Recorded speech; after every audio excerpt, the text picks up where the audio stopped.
quickly go over a few logistical things. I'm here to help out Victoria McGregor, who's running the meeting. We have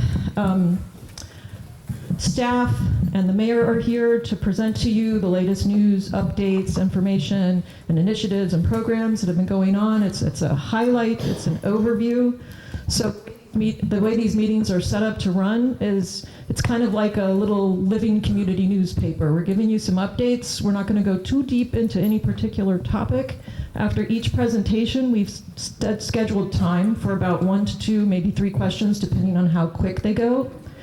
And then we have about a 20-minute Q&A at the end where you can ask more questions about the presentations or any other topics that are of interest to you. If we don't get to your question, please come up and talk to staff afterward. Victoria and I will be wandering around the room afterward, taking names and information for follow-up if you need to be connected to other staff or to follow up. And we're just going to ask you to work with us to get through this in a reasonable amount of time so that people come back next time. So, so we have Mayor Kachana Ballantyne is here, right here.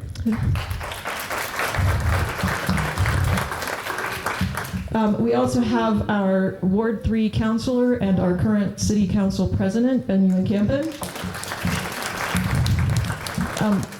Councilor Ewan-Campen, would you like to say a few words? Welcome, everybody. We also have my colleague at large, Kristen Strezzo, is here.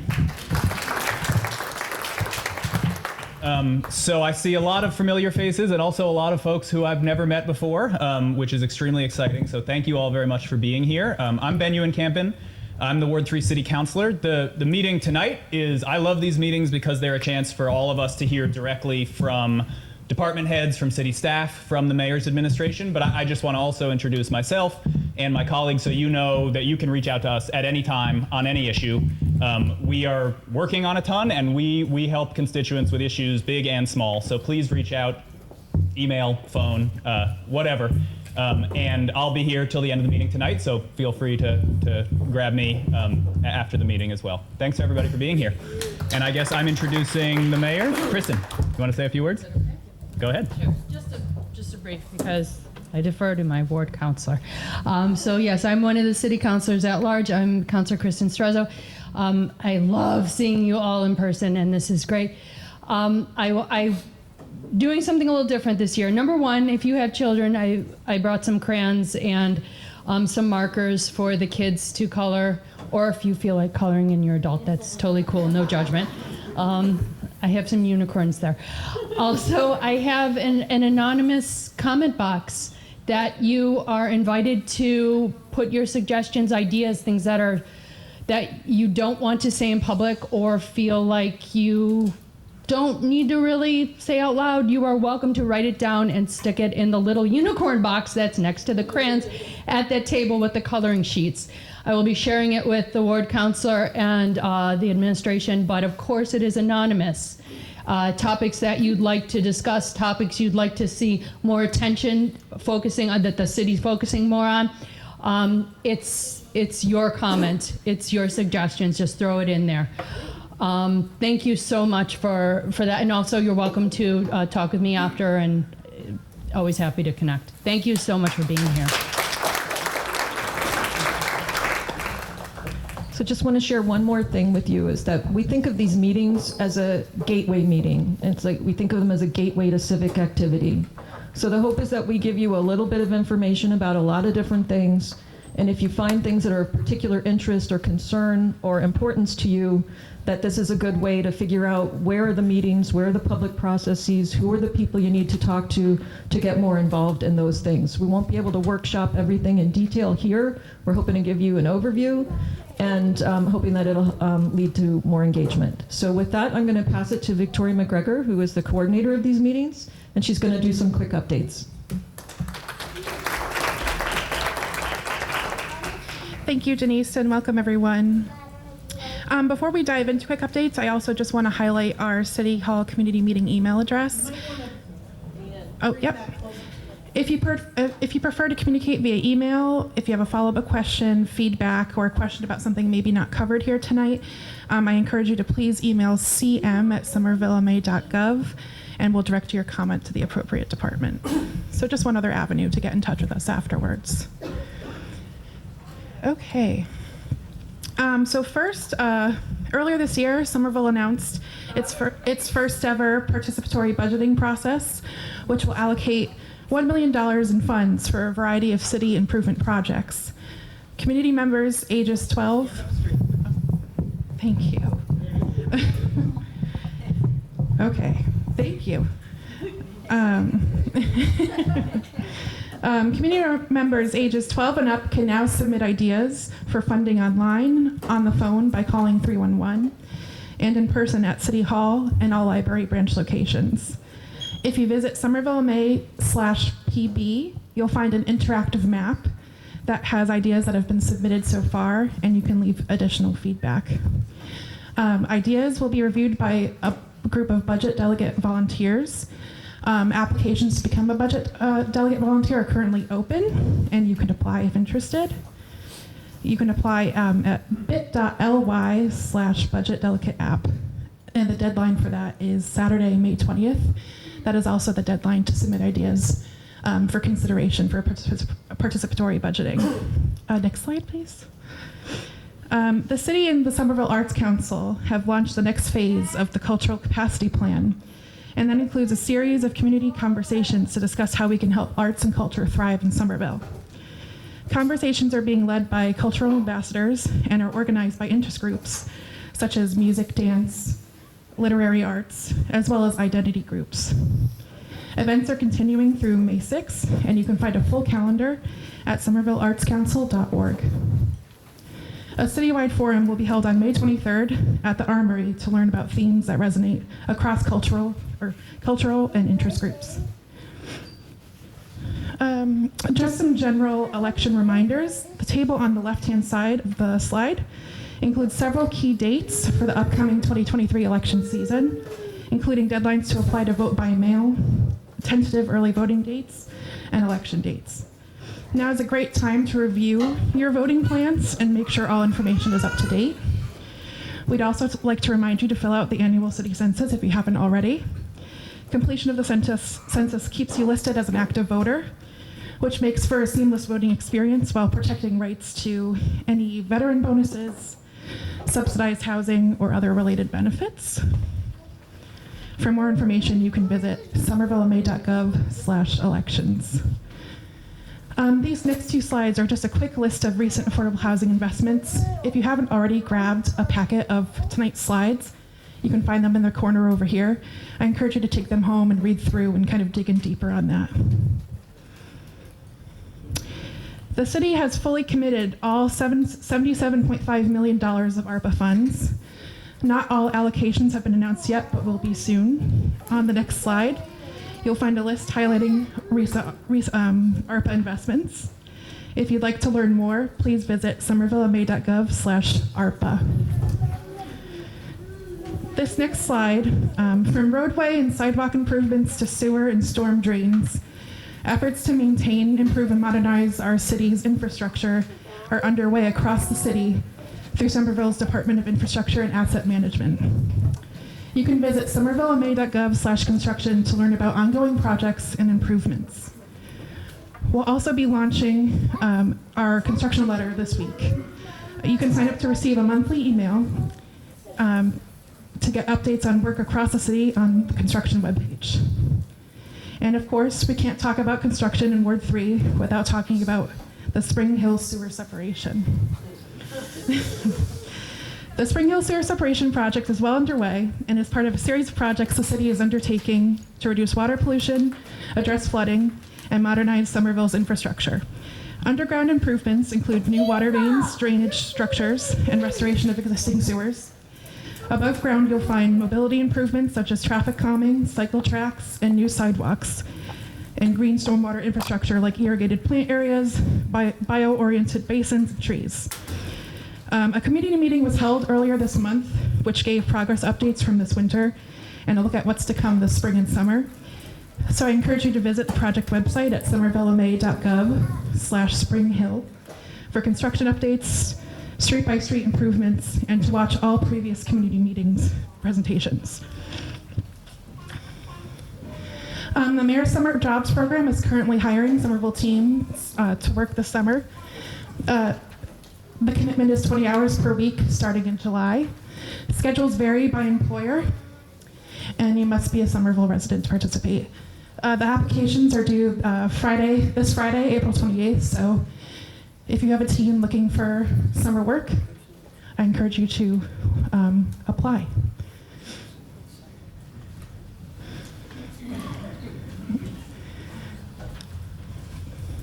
Oh, one more, Grace. Thank you. Just to remind folks that the Somerville Bike Network plan is out. If you're wanting to look at the plan, I encourage you to visit somervillema.gov/bike network. All future implementations of this plan will undergo community process, so we'll keep you posted on that, and those will be communicated through the city's main communication channels. We have a lot of fun and exciting events coming up this spring and summer, but I did want to point out two that are coming up relatively soon. First is the Somerville's Porch Fest, which is on May 13th with a rain date of May 14th. And back for the first time since 2016 is the Somerville Memorial Day Parade. If you're wanting to volunteer to participate and walk alongside Somerville veterans and first responders, we encourage you to reach out to the Veterans Department. And finally, we'd love you to stay in touch with us, not just tonight, but always. We regularly post to 3 main social media feeds, Facebook, Instagram, and Twitter. We are at Somerville City at all 3. We also have a weekly newsletter that goes out, if you haven't signed up already. And again, we do have a monthly construction newsletter coming soon. You can also stay in touch with the city and put in requests through 311. That concludes quick updates, and I'll turn it over to Mayor Ballantyne. Hi, everybody. It's so nice to see you. Thank you for being here tonight. I'm actually going to take a little bit of a pause and ask I noticed that this speaker wasn't working, so I'm wondering if you can check on this, because I heard the crowd over here saying, I can't hear. So if you could come over, and I'm going to use my loud voice to ask a couple of questions to see who's in the room today. So I was wondering, I'm just going to ask some simple questions, like raise your hand. And so raise your hand if this is your first City Hall community meeting. Awesome, welcome. Raise your hand if you've lived in Somerville under 2 years. Raise your hand if you've lived in Somerville under 5 years. Under 10 years. Under 20. Wow. Under 30? Okay. And how about anybody over 30? Okay. And how about the people who were born here and lived here their entire lives?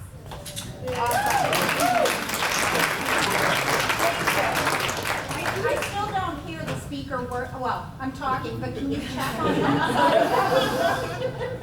But it's not working, so can we just... I can explain what's going on with the speaker. So one speaker is for this microphone, and one speaker is for the microphone that I'm going to walk around with when people have questions. Okay. So do me a favor, raise your hand if you can't hear me. Oh, well, that's not going to work. Sounds like it's still hard to hear at the edges. Is there a way to just turn everything up a little louder, or should we just try to get really close to the mic? Okay. All right. I think we solved it. Super close to the mic. Thank you. So thank you. So raise your hand if you have children in the Somerville Public Schools. Okay. Raise your hand if you have an animal. Okay, great. I won't ask what type. We have some lizards and dogs in my house. So, and I'll just throw it out to you all. Does anybody want to ask a question that they want to see who's in the room? So just shout out a question. Who's a renter? Okay, raise your hand if you're a renter. Okay, great. So thank you. I'm really excited that you are all here today. Thank you for taking time out of your busy schedules. And isn't the space glorious? I mean, look at the clouds. You know, it's wonderful. So, you know, I hear from the community members every single day. Sometimes it's in an email, sometimes it's in a phone call in my office, other times it's at meetings, and sometimes it's conversations on the sidewalk. Or sometimes I hear indirectly from you all, like 311, if you can see here. Since January, we've received 17,000 calls into 311. And they're the gambit. You know, they're parking permits, they're mattress pickups, they're potholes, council on aging information, rat sightings. And I want you to know that I'm listening, and I take your words with me into every meeting that I go to. That's a policy meeting, that's a program meeting, that's budget discussions. And tonight, I want to share with you a look into how we balance all these different needs, priorities, and requests. So what is the usual role of municipal government? For some, it's core functions. For some towns and cities across our Commonwealth, it's core functions. It's water and sewer, it's paving, it's lighting, it's trash pickup, and so much more. And in some towns and cities, local government stops there. That's because either they believe that's all that's needed, or because their finances don't allow them to do more.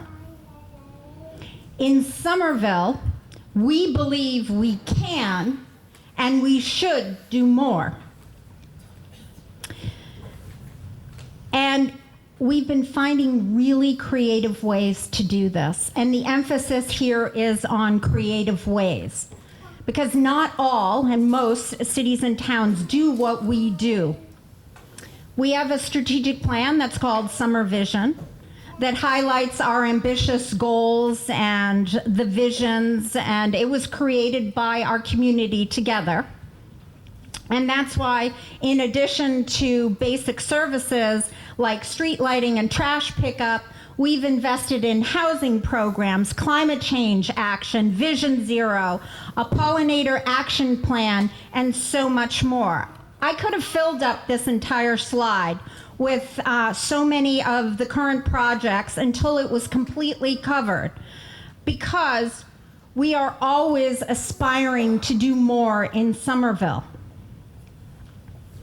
What this means at City Hall is that we spend our days focused both on quality core public services and on initiatives, new things that invest in people, quality of life, and social progress. We spend a lot of time trying to think creatively so we can do more with what we have, not less. That's how we get to the depth and breadth of what the city does and has expanded greatly in the recent years. So this next slide will show you 10 years ago that our operating budget was about $185 million. Today, it's about $308 million.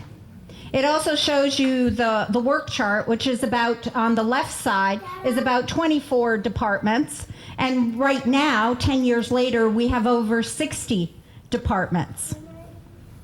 However, our ability to grow is not a given. We have to face the challenges to that growth. We are limited in how we can raise money. We don't have endless resources. There's a state law called Proposition 2.5. So it tells us year over year we can't increase our operating budget more than 2.5% from the previous year, plus new growth. Another challenge we have, but it's sort of state aid has been declining in Massachusetts, and Somerville has received less state aid over the last 16 years. And another challenge that we have is, but I consider it a plus, is we're really ambitious. We have a can-do attitude, and we're trying to do a lot.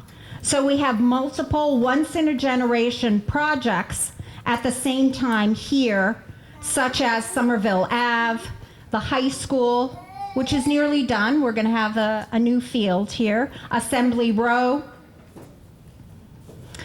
So next slide, please. With the decline in state aid, we've seen a shift to more reliance on property tax revenue. Back in 2007, 50% of our revenue was from property tax and 30% from the state, but now that's shifted. And this is good for residents. That includes commercial property tax, which has been growing by design in Somerville.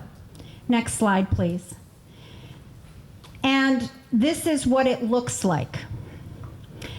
The past 5 years, we've added record property values, which allows the city to fund new programs and services. Notice the orange bars? That's the commercial growth. That's what our strategic plan had envisioned when residents got together to try to chart a path that would allow us to invest more in our community. That has brought us new revenue streams that have allowed us to continue to invest without burdening residents. You don't see this in every community. In fact, Somerville had the third most growth in the Commonwealth in the last fiscal year.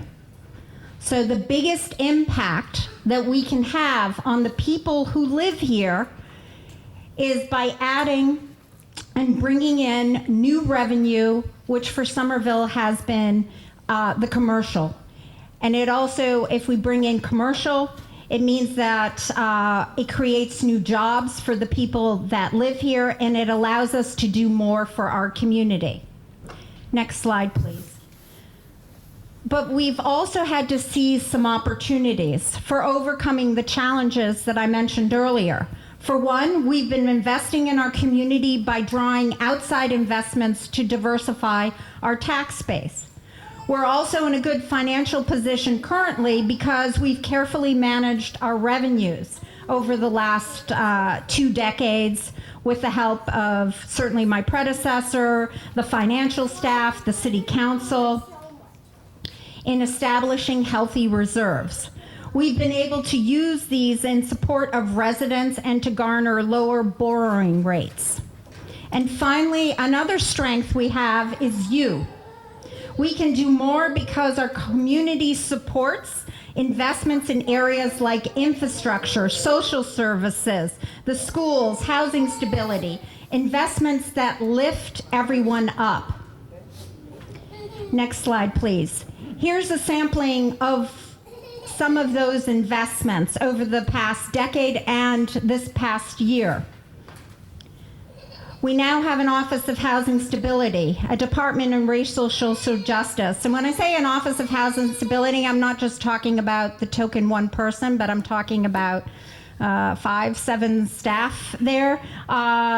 Racial and Social Justice, also a staff of about 5. We've expanded services with our Summer Viva Office of Immigrant Affairs. and all of which have grown because of demand. We have a field maintenance division, an office of emergency management, separate buildings and grounds divisions, the divisions of mobility, public space and urban forestry, web services, and more. Next slide, please. Somerville also has other important tools and methods that allow us to do more. Our community placed linkage and zoning requirements on a range of development projects that automatically built funding or resources for us. They support housing, job training, open space, the arts, and more. We also have an inclusionary zoning requirement that mandates that 20% of all new units in housing projects with 6 or more units be affordable units. That delivers affordable housing to the community without requiring city funds to be invested. Somerville also aggressively pursues federal, state, private grants. Our state and congressional delegation also work hard to direct supports for us. Next slide, please.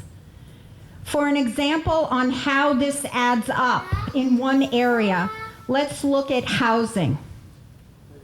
We have over 700 affordable housing units in the pipeline now. We are expecting over $20 million in housing linkage fees in the next 4 to 5 years. This past year, we received more than $6.3 million in federal funds for housing, and all of our tools and diversified revenues combined have allowed us to invest in $37 million in affordable housing commitments recently. That's in the last 8 months.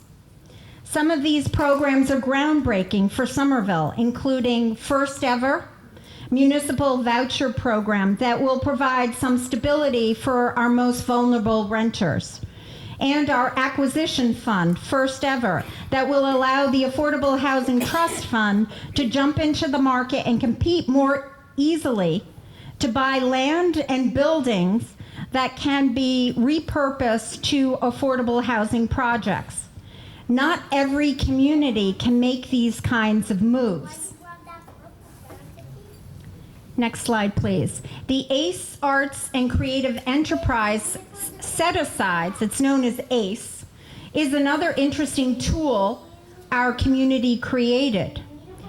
The name is a mouthful, but it boils down to this. It requires that larger development projects in certain zoning districts donate 5% of their new space to arts and creative uses. This is a game changer. We expect that this will make approximately 530,000 square feet of new arts and creative spaces in the next 5 years, and that's in process now. This will help artists and makers continue to thrive here and avoid displacement. It will also open a whole lot of new possibilities for arts and cultural opportunities for the public. And this gain was made possible by the city just making small investments in staff and changing zoning. What are some of the additional strengths that enable us to do more? It's our staff. It's you. You all are our brain trust because you share your talents. I mean, if you work for the city, you know, you share your talents, but our community, you share your talents and your time to participate in the meetings and give us feedback and to challenge us. And I can't tell you enough how having a dedicated and talented staff are vital to us conceiving and implementing new programs with community feedback. I should pause at this moment, and I just would like to ask that the city staff all raise your hand.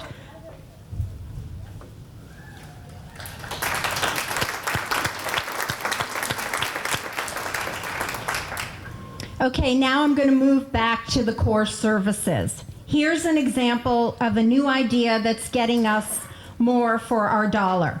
We are working to get more roads repaved using a new technique known as partial paving.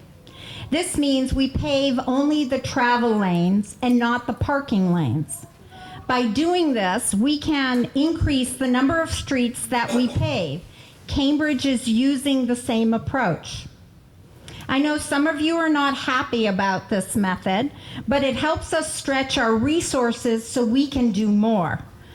We are still evaluating this approach, though, so feel free to reach out to me, my office, certainly city staff here, to share your thoughts.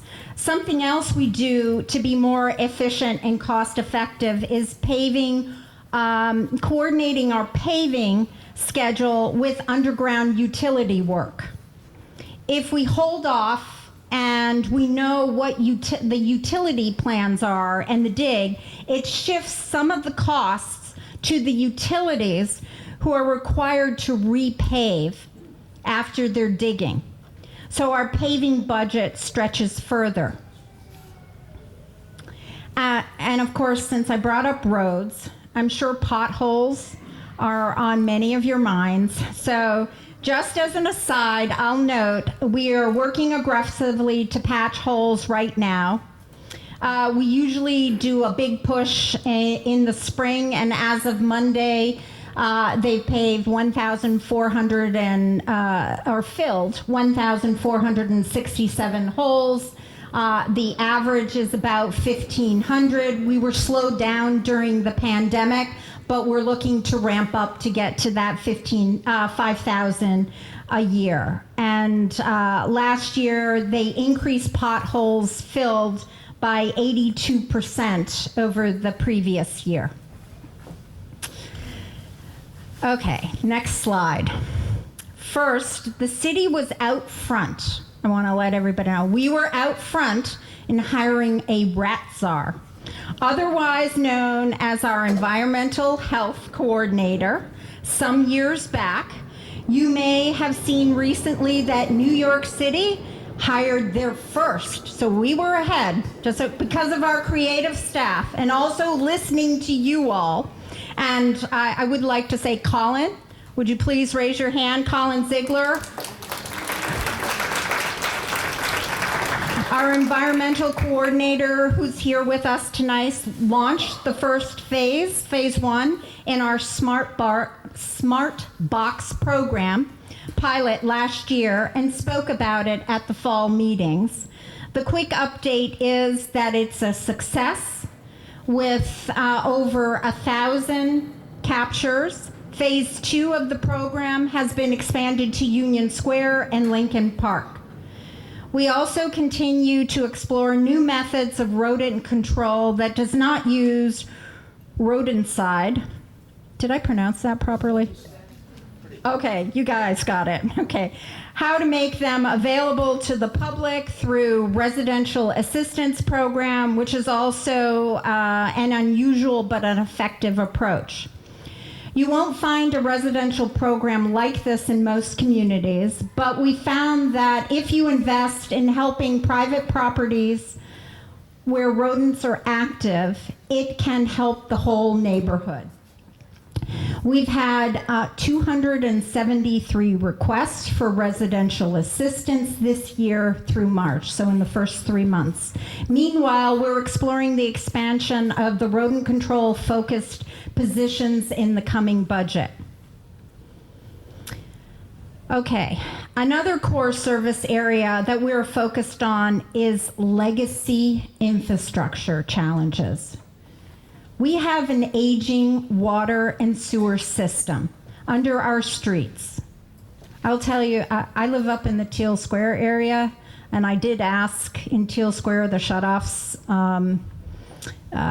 to the water and sewer director a couple of years ago, how old is it? It was 1895. So it's aging, but we're not the only ones. Other communities and around the country are experiencing the same. So we also have aging infrastructure with our buildings. that are in need of significant repair. And we have a network of roads originally built for cars and not for people on foot or bicycles who need to be kept safe. Somerville is not alone in catching up. Like much of the country, as I've said, our infrastructure and buildings have suffered for decades from underinvestment and deferred maintenance. My administration is committed to breaking this mold of underinvestment in renovation, repair, and deferred maintenance. But it will take time, strong fiscal management to right this ship.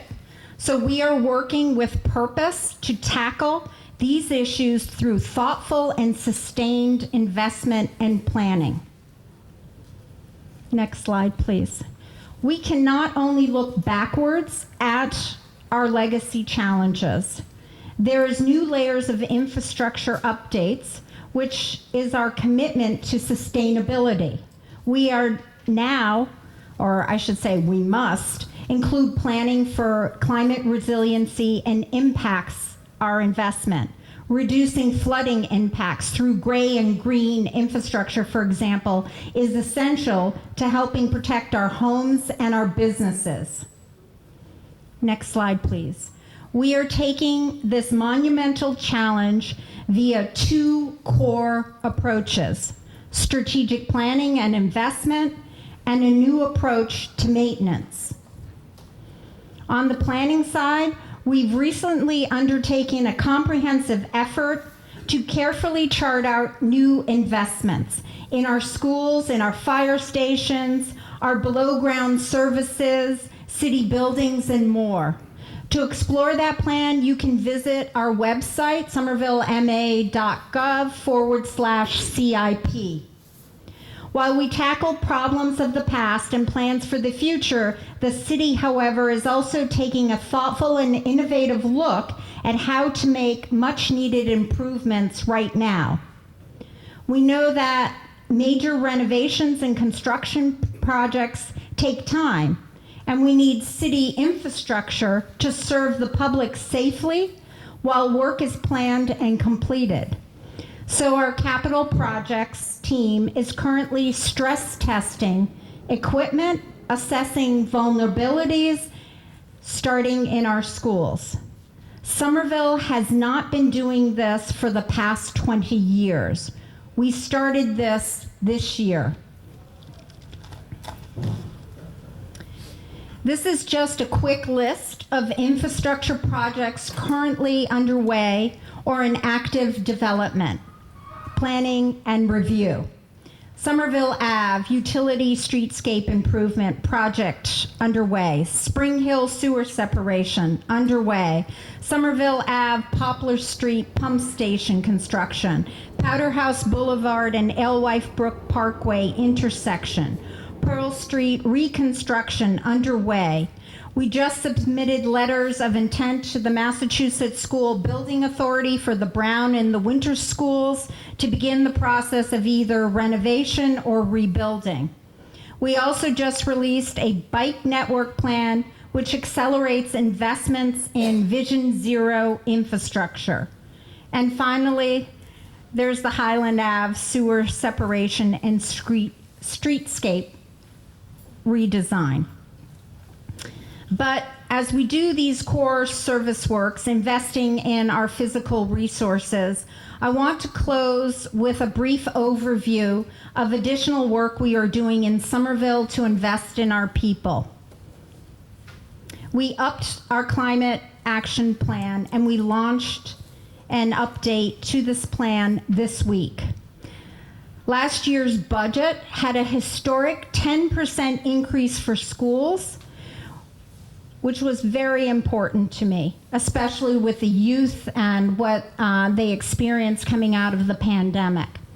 It is now in use, serving our youth in multiple ways. We've issued a comprehensive community survey to inform our ADA planning. We've developed new protocols and opened our first ever emergency overnight warming center for our unhoused population this winter. We expanded staffing for LGBTQ+. language justice, racial social justice, and in-person outreach in our community. And we pushed out funds to small businesses to help them recover from the pandemic. We are ready to open a day center for our unhoused persons. We're preparing to launch a universal basic income pilot. We're moving towards opening Massachusetts' first supervised consumption site to prevent overdoses. We're launching a new gender wage gap effort to take on wage disparities that hold low-income women and their families down. We supported strategic planning for the Women's Commission, and we are launching a strategic planning for multilingual services as well. So with that, I want to thank you all for listening, and I could take a couple of questions now, and I can take more during our Q&A process.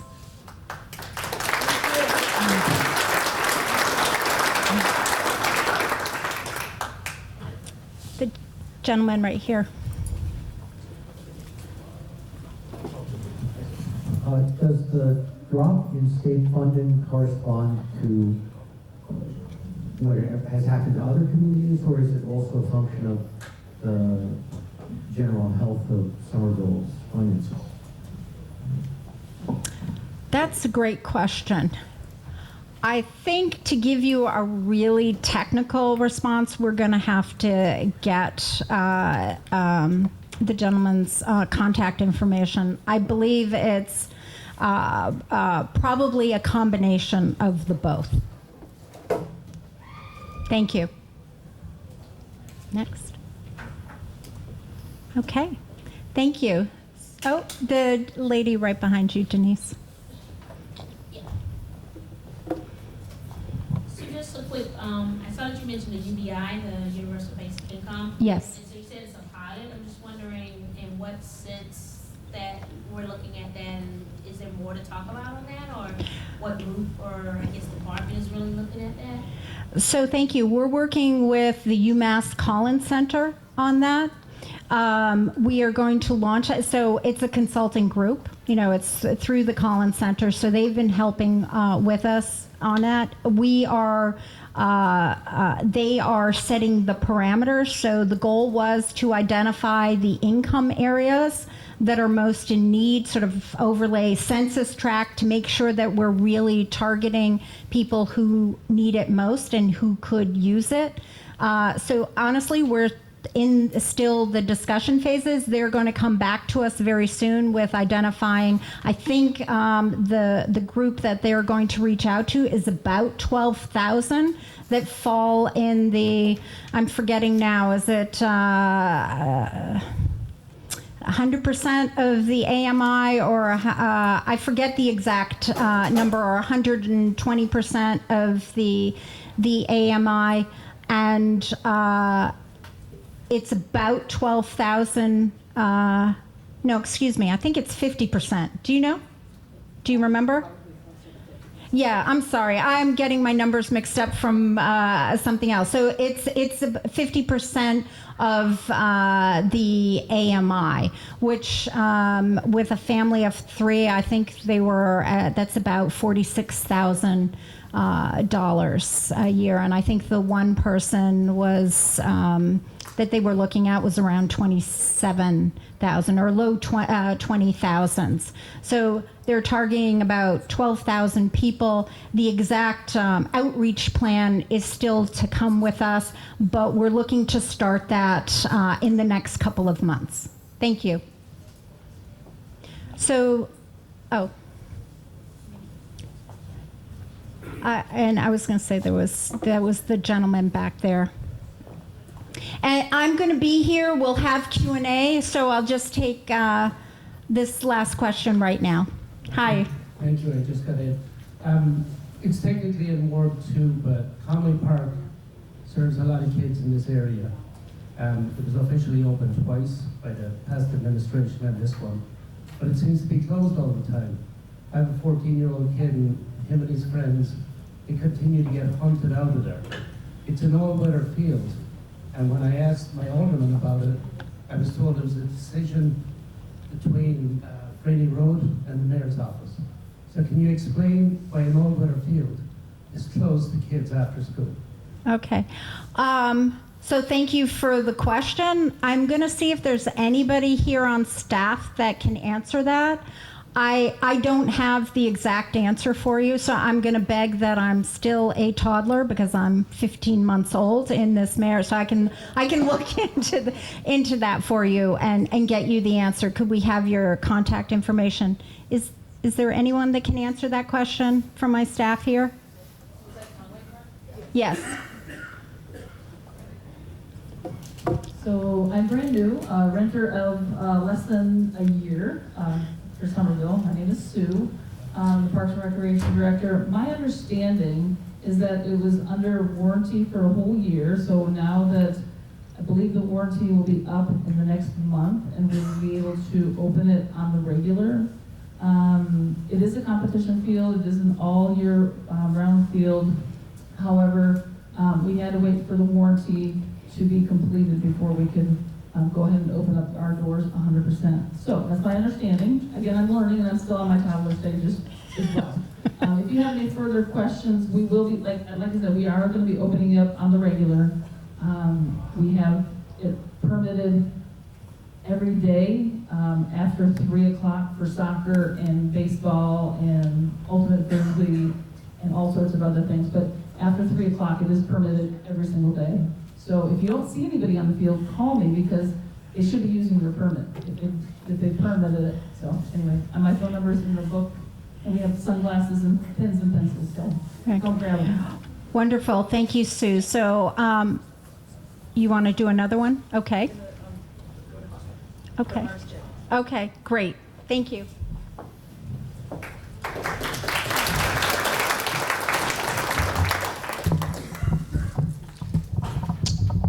Good evening, everyone. For those of you with an astute eye, you might recognize that I am not RSJ Director Denise Molina-Capers. They had a familial urgency tonight, which is bad news for me because I am an introvert. My name is Hawken Brooks. I am the Public Information Officer with RSJ. I live in Ball Square, and I raised my hand for under 3 years, but I actually have lived here for under 2 years. I kind of got the math wrong.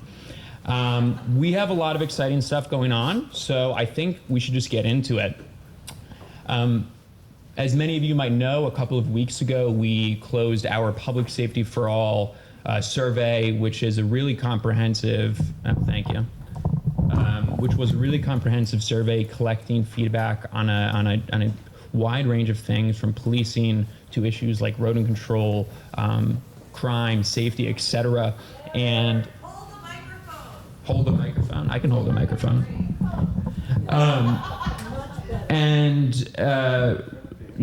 So we closed that, and now our department is moving full steam ahead on analyzing the results and as quickly as possible and as efficiently as possible pushing those out. For example, we found that citywide on question 13, we asked folks to rank their top 5 concerns, and we found that 1 through 5, people rated violating traffic rules and traffic safety as the most concerning issue, theft and burglary as 2nd, housing security as 3rd, gun violence as 4th, and illegal drug activity as 5th. Here in Ward 3, people responded similarly. Violating traffic rules and traffic safety was the most pressing concern for many respondents. Theft and burglaries, 2nd as well. Housing security, again, similar in 3rd. Gun violence this time in 4th. And violent crime this time in 5th. That's just a preview of what we have to offer.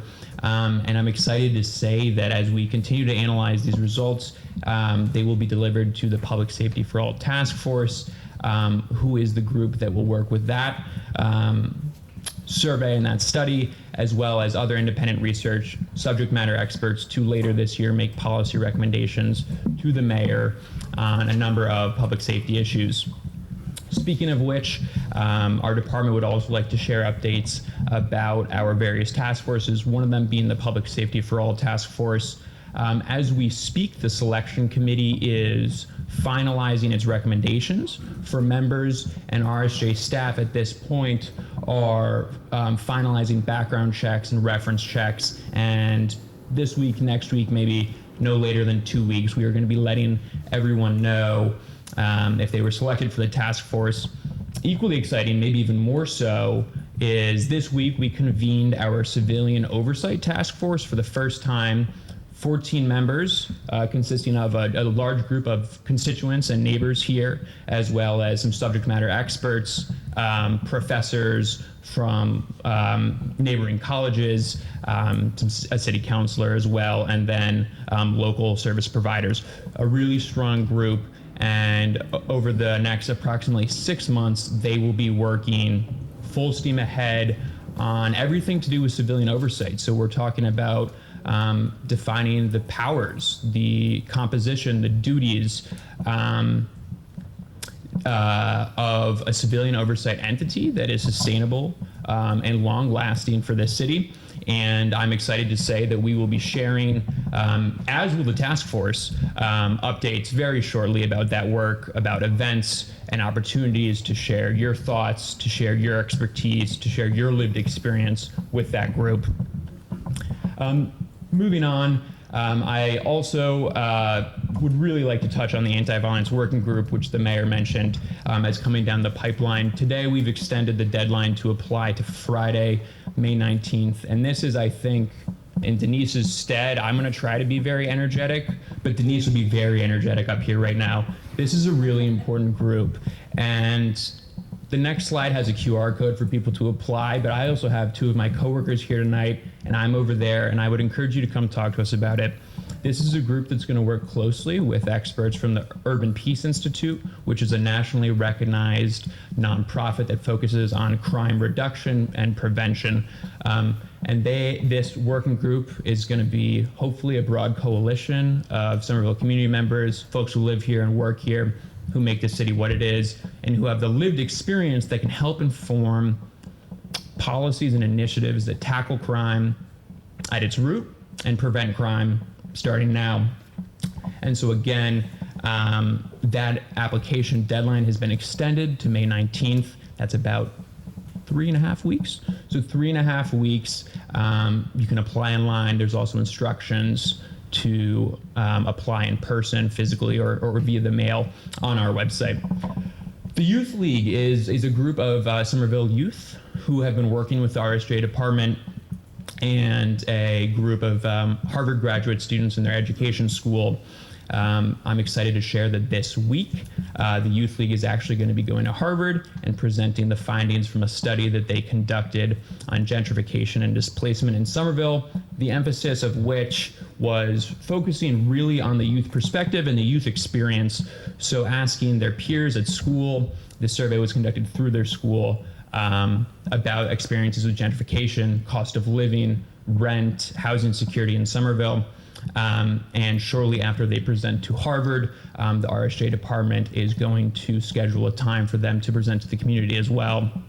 And then I'm excited about this group because I'm young. I'm not quite as young as them, but I'm really interested and motivated by bringing more youth voices into the fold. And while this youth league and its members are on a 1-year contract, if you will, with us, they're also helping our department create some type of standard for what we're going to call a youth cabinet that is a long-lasting, much longer than a year, avenue for Somerville youth to be involved in policy. So when we talk about public safety, anti-violence, racism, social justice, hallmark characteristics of our department, we want the youth voice to be there. We want it to be present and visible. So that is another thing that the Youth League is helping us with. And then lastly, the commissions that fall under our umbrella, the Human Rights Commission, the Commission for Women, and the Commission for Persons with Disabilities. All three of them have open seats. I would encourage folks to stay on the lookout for communications from us, communications from the city about how you can apply, when you can apply, and that'll be shared very shortly. And then, like I said, we have some information here in graphics, but I also have real life coworkers over here, and we can talk to you about what these groups are, And so the anti-violence working group, which I mentioned, I would encourage you to come talk about, and really everyone, consider applying if you can. And then the ADA, Americans with Disabilities Act Community Survey, which the mayor mentioned, is short and easy. It's available in English, and then the 6 languages that the city of Somerville offers for translation, and that is going to help. That survey is designed to help guide the future of the ADA transition plan and disability access in the city. And that is my piece. Thank you.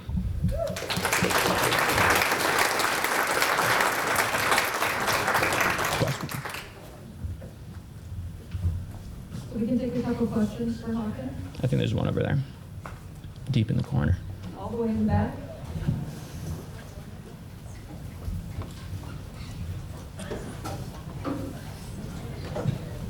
Hi, I was just curious, with the survey that was done, what percentage of Somerville actually completed the survey?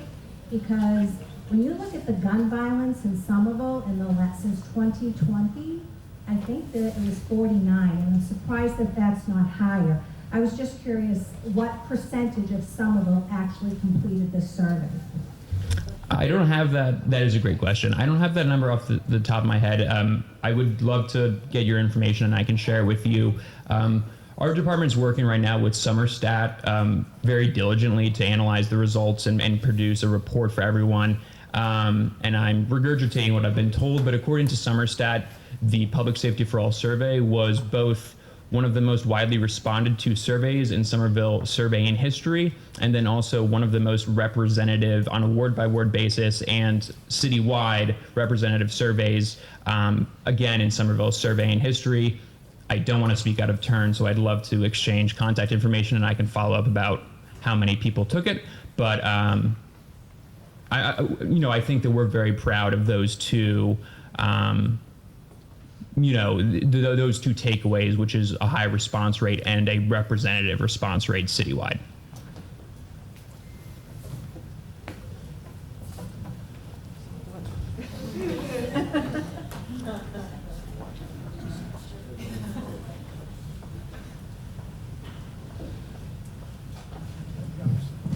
What is the budget for your program? Which program? All the ones you just talked about. That's another great question that I would love to exchange information with you about. I don't have that off of the top of my head. I apologize. But I would happily get to the bottom of it. I just want to recognize that Hawkins stepped in last minute for his director, so he's not in charge of the departmental budget. What about all the stuff you discussed? Thank you for that. There are about 80 departments. What I would say for the Department on Racial and Social Justice, the department is primarily salaries. It's for the people who are employed there, and I think you're 5 or 6. We brought on 2 new people this year. Are we 9? 9 now? 9 now. So it's primarily salaries, and they're doing the work. There was, if I recall correctly, so it's whatever the 9 salaries are, plus some technical and consulting on that, and then they did the work. So is that, $1 million or so? No, I'm not saying. I shouldn't have quoted a number, but it's the salaries and it's the consulting fees that they did. So I just don't know exactly what it is for the 9. We can try to look it up. You got it. Okay. So we use this amazing thing called the internet, and we just check the city budget, which everybody can look up at any time. $907,000 in the last budget. $907,000 in the last budget. 1 year? For 1 year. All right, any other questions, or can I call out Captain Donovan and Chief Femino? Thank you, Hawkins. Thanks, everyone.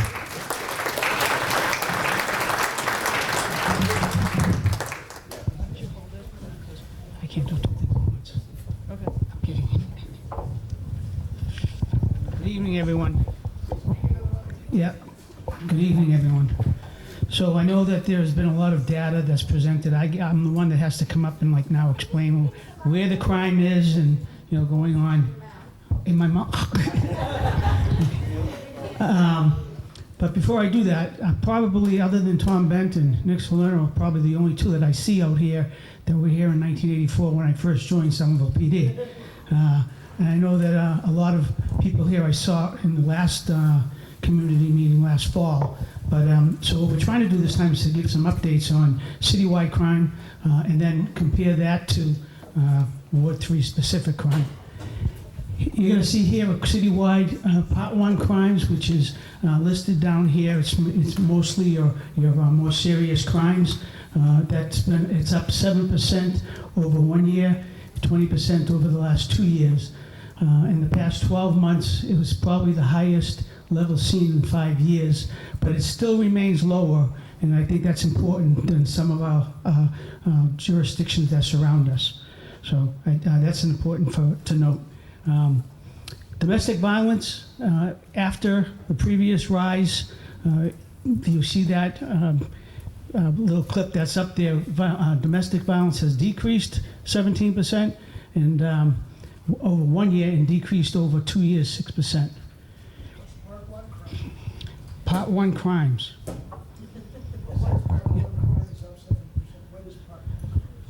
It's actually listed here. You might not be able to see it, but Part 1 crimes includes most of your important serious crimes: murder, robbery, aggravated assault, larceny, arson. It's listed at the bottom of the slide there. In reference to domestic violence, again, we at the Somerville PD, although it's going down, or it has been a trend that goes down, we have a very well-tuned domestic violence family services unit.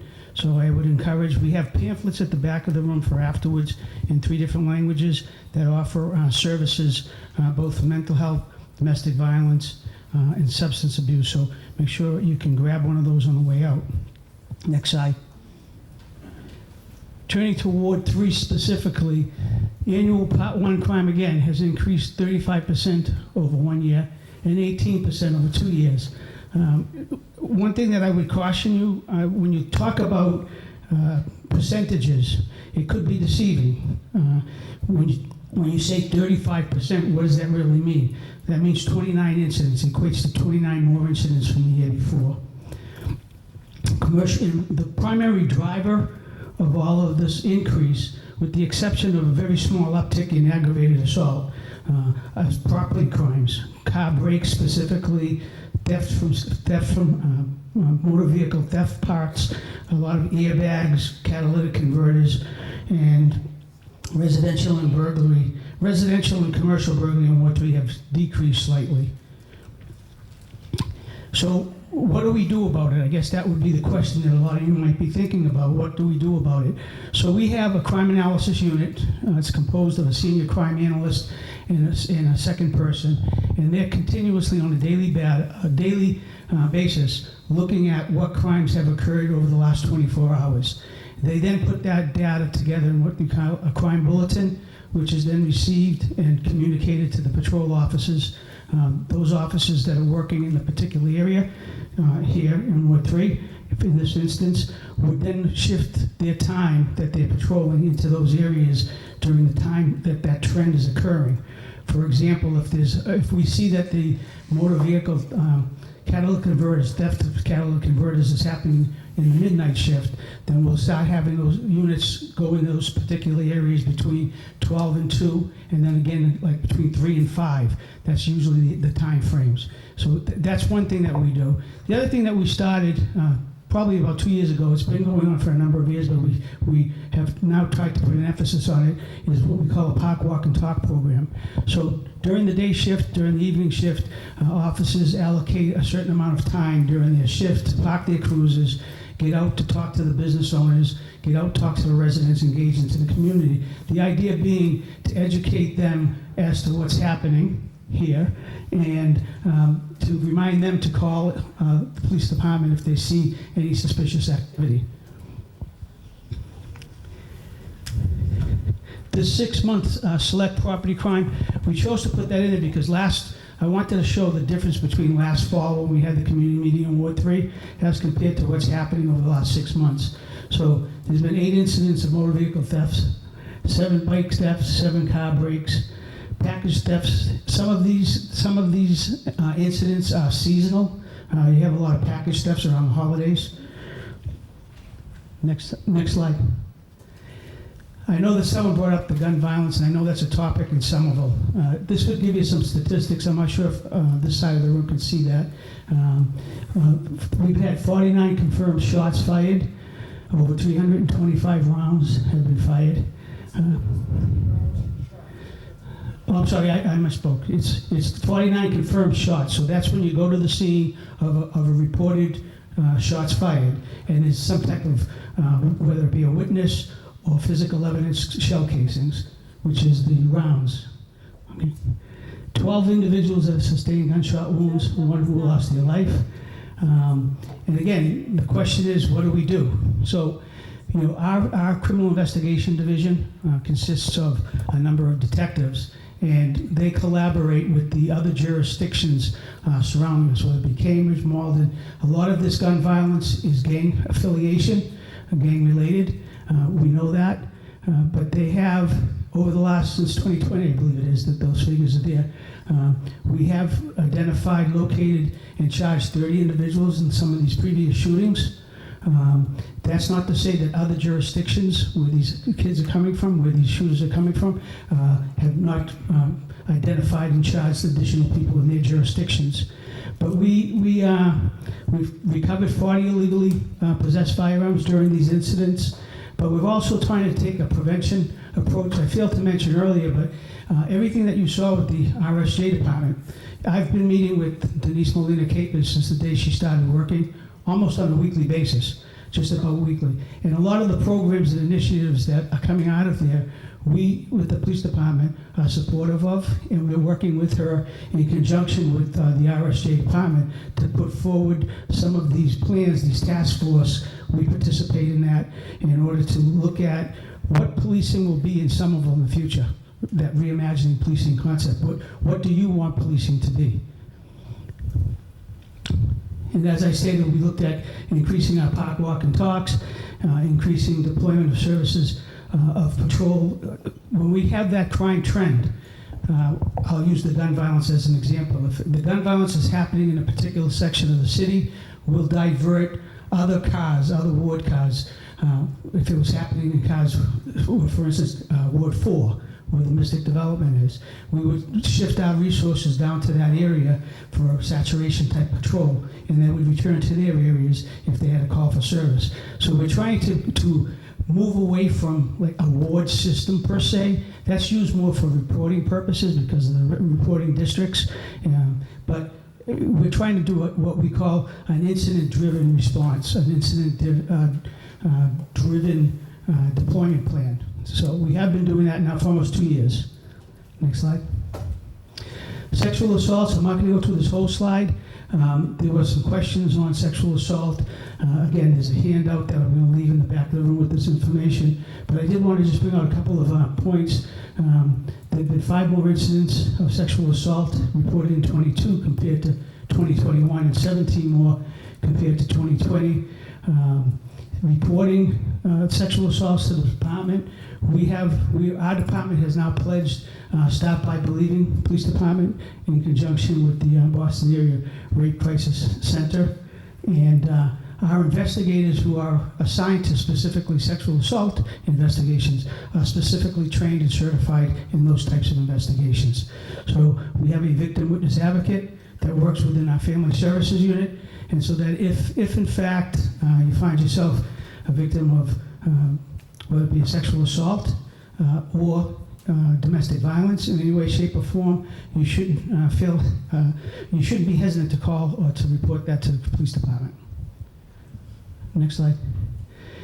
There's a lot of contact names and services. Again, these are on the handout in the back. They're in 3 different languages, and so you can pick them up when you leave. And I certainly will take a few questions now, and I'll be here afterwards along with Captain Donovan, who you may see his face at a couple of these meetings. Captain Donovan is the captain in charge of Patrol Division. He's the one who works directly with a lot of our counselors with issues that come up. And if there's an issue in any one of the neighborhoods, not just Ward 3, it usually is directed to him. And then he takes the initiative to deploy resources on that particular shift as he deems appropriate. Questions? Do you think you have enough police officers in the city? Enough police officers in the city. I'd be remiss if I said yes. We're short-staffed. When I joined the force in 1984, there were 130 officers. When I left the first time, retired in 2014, there were about 104, and we're down to 88 right now. And you know, we're hoping there's a staffing and operations analysis coming out, and we're hoping we can bring back some of the programs that we used to have. Community policing has now been abolished. We used to have 14, went down to 7. Those officers have been reassigned back into patrol at this point. Why don't we have enough police officers? Well, we're authorized at 88 at this point, and that's at this point that's the authorization by way of our city department heads and the city council. So we will provide whatever services that we can, and we'll not say no to providing services. We'll do the best that we can to reallocate and redirect services.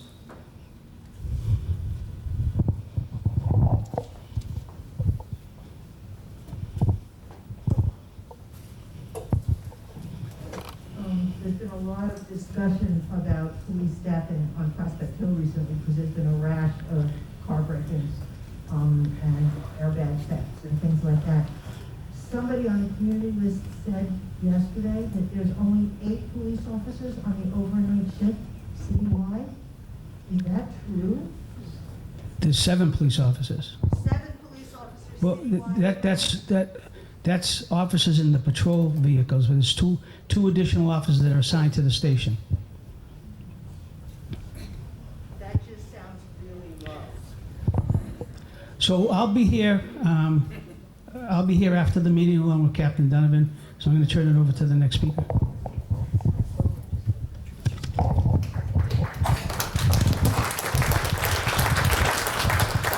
Thank you, Chief. Hello, I'm Courtney Kirk, Senior Planner in the Public Space and Urban Forestry Division. Just to give you a little check on where we're at, I have 3 slides. I'm going to take 2 questions, and then there's 1 more division after me. So we're almost there. 3, 2, 1. My division, Public Space and Urban Forestry, a lot of people like to call us PSUF. We're a team of 7 composed of landscape architects and arborists. We work on our park projects. We work and oversee our urban forest. And we also oversee the new parks that are being developed by private development. So just to give you a background on some of these slides, so just a beautiful example of some of our urban trees. This is from Winter Hill. The orange tubes in the middle, those are examples of stormwater infiltration chambers that oftentimes live underneath our parks. So those are from Lincoln Park. So our athletic fields have these green stormwater infrastructure chambers underneath our fields that help alleviate flooding in that area. And then a beautiful picture of some pollinator habitat on the community path. And we're really excited to be working on a pollinator action plan this year. Next slide, please. So to let you know, we always know that you guys want more. You want more trees, you want more parks. And we are actively working very hard to try to give you as many parks and trees as possible. So just to let you know, over the last year, we have successfully planted 504 trees in the city, 350 trees is typically what we try to work towards planting as street trees every year. Just to give you a comparison, within the last 10 years, that number was 50 trees per year. So we've ramped up from 50 trees to 350 trees per year. So we're really, really proud about that. Let's see here. So just to give you some background on the data on the right side. So we have gained 15 acres of new park space. We always keep in our mind the 2040 Summer Vision goal of adding 105 new acres of open space in the city. And we have acquired 1.91 acres of new land that will become parks. And through private development, we anticipate 4 acres coming online within the next 2 years. And through the private development side of our portfolio, we are expecting through private development, the commercial development projects that will be gaining 60 acres of new park space through those projects. Next slide. So just to give you a little update on what's happening in Ward 3, in case you didn't know, we opened up Central Hill Playground last spring. It's just in front of Central Library. We shortly will be releasing the 25% design vision plan for Union Square Plaza and Streetscape project. Hopefully some of you have participated in the numerous pop-ups that we had over the past 2 years. And the next project in this area that will be starting off is to bring back the Vietnam and Korean War memorials to Central Hill, as well as building a Gold Star Plaza. And that's all that I have tonight. I can take a couple questions, and then I'm going to hand it over to Brad Rawson.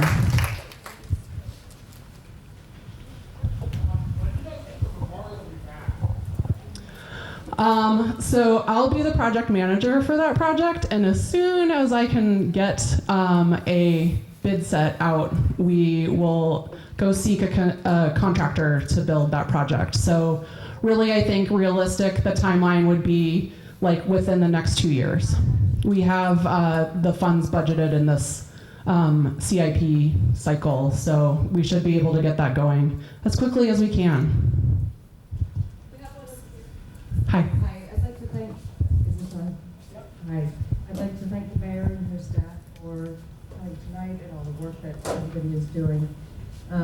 You mentioned open space, and I would just like to point out that open space is a lot more than just parks, and we need to have a lot more open space, that it is more than a park, that is something that is a larger open space that is more friendly to wildlife.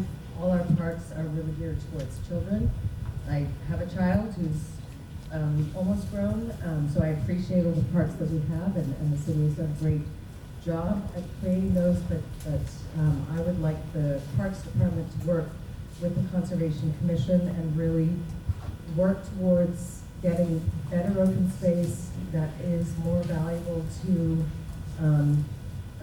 protecting against climate change and also providing for wildlife.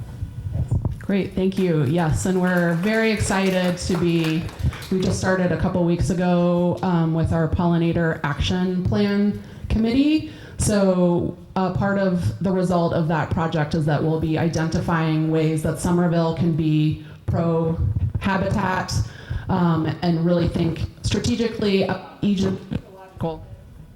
ecological solutions that we can implement within our urban environment. Hi, my name is Harriet. I'm here in Ward 6, and I just wanted to also congratulate, if I'm accurate. I don't know if anyone in this room has heard of something called a Miyawaki forest, but it is an urban possibility for growing an entire ecosphere which can mature as a forest in 30 years. It takes a lot of community input, and I'm told, second-hand or third-hand, that one may be approved behind the high school here. And I just wondered if you've heard about this. One lovely woman named Renee Scott and I believe the mayor had some conversations about this, and it's not necessarily very big. There's one in Vanity Park, you can go see it. It's probably not more than 30 feet in diameter, but the idea is it brings back the birds, bees, all kinds of microbes, and the rest of it. But it's something that has to be a buy-in, not just from the city, but from us. So, just checking it out. If you know anything about it, Courtney, let's spread the word. Yeah, thank you, Harriet, for your support. Mayor, do you want to, I don't know, just. So yes, there will be a Milwaukee forest that will be sort of in the space between the library and the high school, but closer towards Medford Street. There was one selected with not only advocates that worked here, but with city staff and also some experts on the Milwaukee forest type. So we're very excited. We expect it to be in, I think the goal is before the end of the year. Yeah, I didn't want to steal the mayor's thunder. I know she's very excited about the Milwaukee forest. And we're very excited to be able to work on such exciting projects that, you know, we really have a good support from the community. And, you know, it was really great to have you guys clap for trees. It really helps motivate me to do my job better and to really keep going day after day and get as many environmental benefits in Somerville for you all as possible. So thank you, and I'm going to hand it over to Brad. Thanks, Courtney. Good evening, everybody. How are we all doing? You're still here. Thank you. You all rock. This stuff is hard. Most communities, most regular folks take civics for granted, and you're all here volunteering your time. You could be doing 100 different things. Thank you for your tolerance. Thank you, Mayor. Thank you, staff. Thank you, Ben and the IT team. This stuff is really hard to put on meetings like this, so a shout out to everybody who's working behind the scenes with Ben and Victoria. Folks, my name is Brad Rawson. Many of you, like Councilor Ewan-Campbell said, I see a lot of familiar faces, a lot of neighbors, and a lot of first-timers. So whether you're a veteran or a newbie, welcome and thank you. Like you, I'm a Somerville resident. Like many of you, I'm a parent of a kiddo in an amazing public school system in our amazing community. I serve the city as Director of Mobility in Mayor Ballantyne's office. Like Courtney, I want to note that I have 2 slides, 4 minutes, and 2 questions. And then as the mayor said, I'll be around here until the last person wants to walk out this door. That's respectful of your time, so don't hesitate to speak with us afterwards.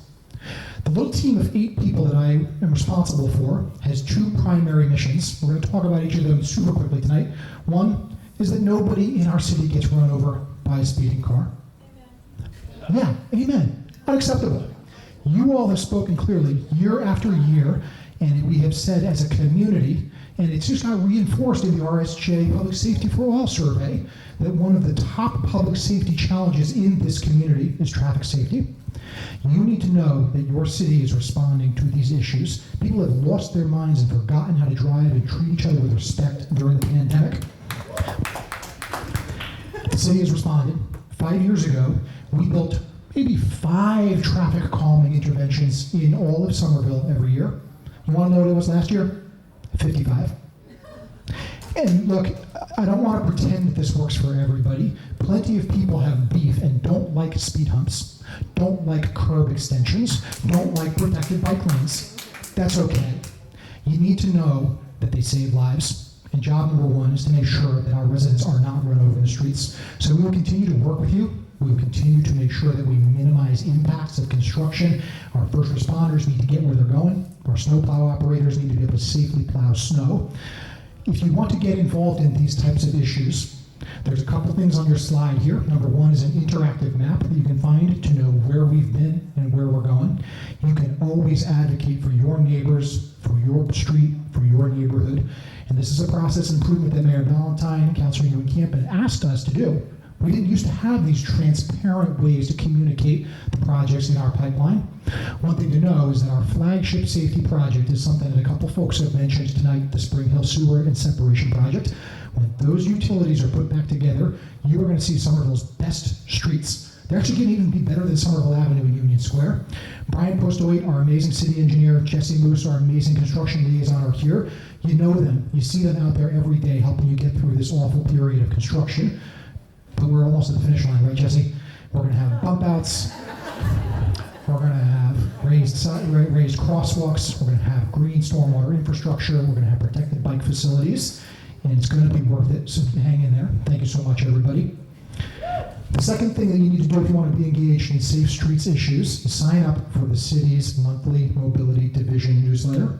The sign up and the archive is available on your slides. We've got about 1,500 people who receive these documents from us every month. Often we're trying to just plug people into community engagement processes, surveys, meetings, and keep everybody in the loop so you know what's happening, where, and when. So that's the end of that slide. I'll be happy to take a question or two in a minute. Next slide, please. Second part of the Mobility Division's portfolio is to fully decarbonize transportation in Somerville. Folks, we are in a climate crisis, and transportation, the emissions from our tailpipes represent 40% of our carbon footprint. Kiddos, my kiddos, we're not going to leave you a livable planet unless we rapidly decarbonize transportation. And electric vehicles are not going to save the day, folks. They're part of the solution. What we need is reliable mass transit. We need an MBTA that we all have confidence in. We need affordable public transportation that gets people where they need to go, not just a 9-to-5 commute, not just to the city center of Boston, getting to Market Basket on Somerville Avenue, getting to our parks and our schools, getting to social events, faith community, etc. Cost is a barrier for too many residents. When Mayor Ballantyne came into office, she asked us to try to address those cost barriers. And I'm really proud to say that thousands of Somerville residents have a free Charlie card in their pocket because of investments that we've made over the last few years. This slide is intended to help you connect to these services that are available to you and to your neighbors. If you know somebody who might qualify, a student in this school, also students in our middle schools, grades 7 and 8, the amazing workforce in the Somerville Public Schools, low-income residents, parents and guardians in the public schools, they're all eligible for free Charlie cards. That makes every bus free, every subway free. Great use of public dollars, and it really helps spotlight the need for statewide reform and resource allocation. We've starved the MBTA in this Commonwealth for decades, and it's time for that to change. This actually helps. So know that your government is here. We are listening. We're thinking about the biggest stuff to the smallest stuff, as the mayor always says. And just wanted to provide these two little commercials of representative things that our group does. So with that, I'd be happy to take a question or two. Thanks.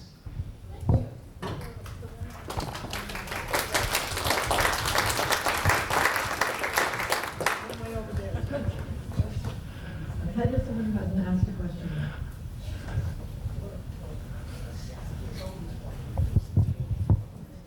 So I'm going to apologize.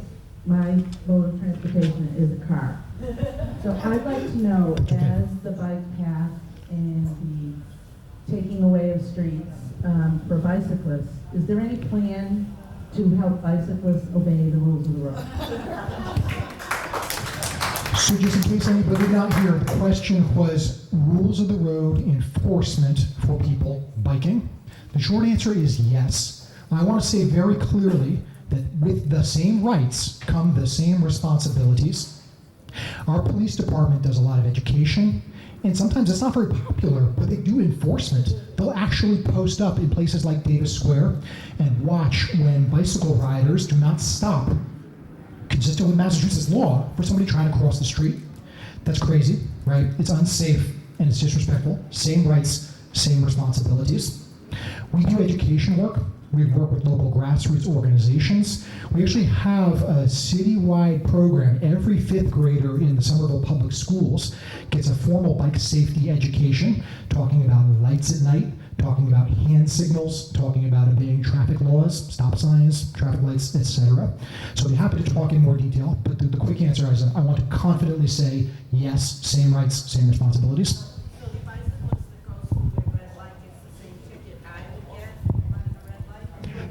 Captain? Drivers don't get tickets. Drivers don't get tickets in this town. Period. Period. No fools. Not one.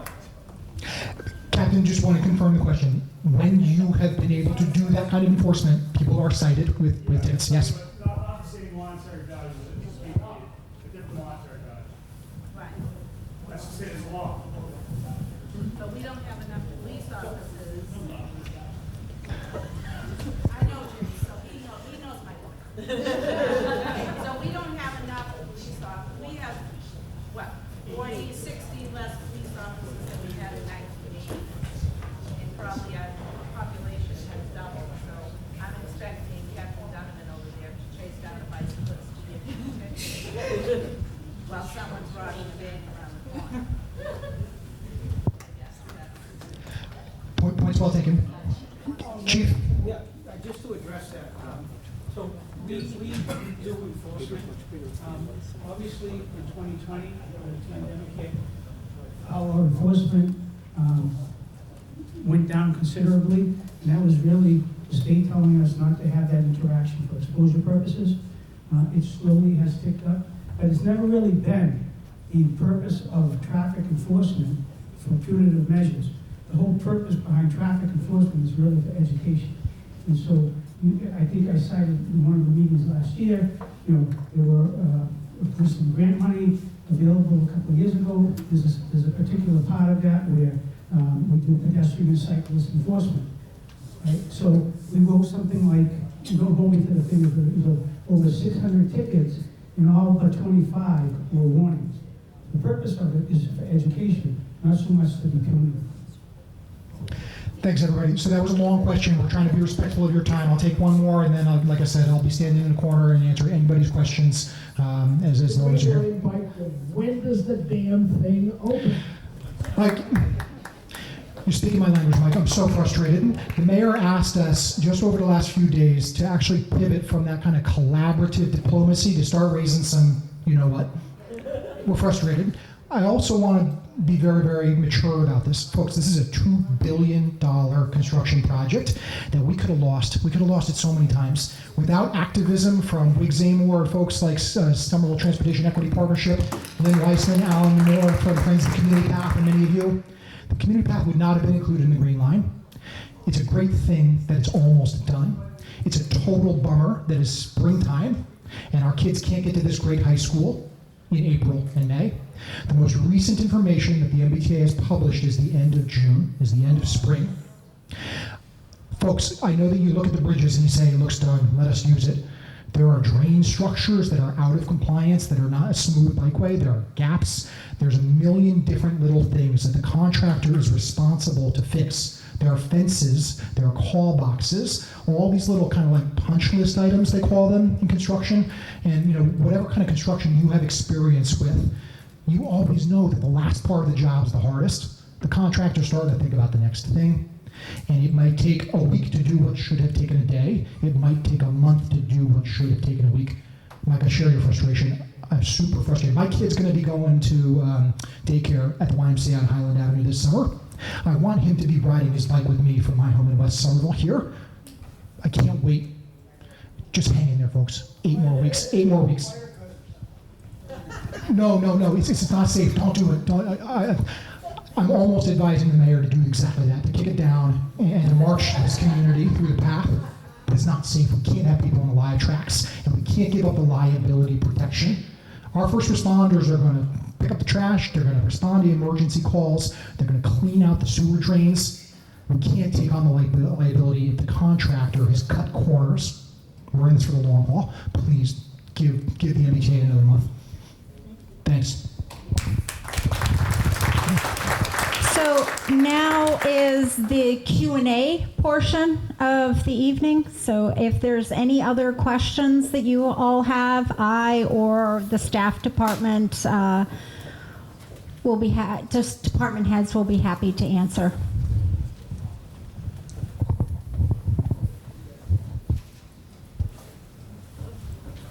Hi. Thank you to everyone for the presentations tonight. This was great. There was a couple of different presentations said you can sign up for this newsletter, that newsletter.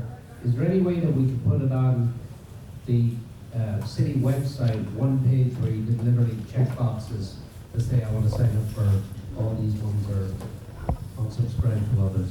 Thank you. You can go to somervillema.gov/newsletters to click the links for all the newsletters.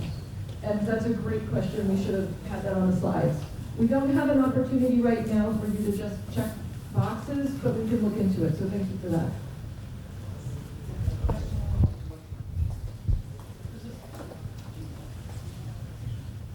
Thank you very much. My name is Angela Tucci, and I've been a homeowner on Highland Ave for 18 years and my husband for 37 years. First of all, I'm appalled that our city has 88 police officers. I just find that appalling. And I'm going to ask the mayor and the city councilors to really look into that. Second of all, I am going to speak now as an invested homeowner and also as a healthcare professional for 35 years. I'm not here to debate the bicycle path, but I read that 89-page document and I took notes on every page. And there were numerous red flags that I saw in that. So I am going to be the voice and the advocate for our most vulnerable Somerville residents. That's our aging population, that's those with limited mobility and abilities, and our immunocompromised. So I am going to ask the mayor and the council, because they invited one-on-one meetings, to use my knowledge and expertise to go over my concerns. Because when I see in that document that it's for all ages and mobility, I'm going to have to totally disagree with that. So please get my information. I'd love to have a conversation with you, but I will be an advocate for our most vulnerable Somerville residents. Great, thank you. So who can get Mr. Tucci's contact information? You got it? Okay, great.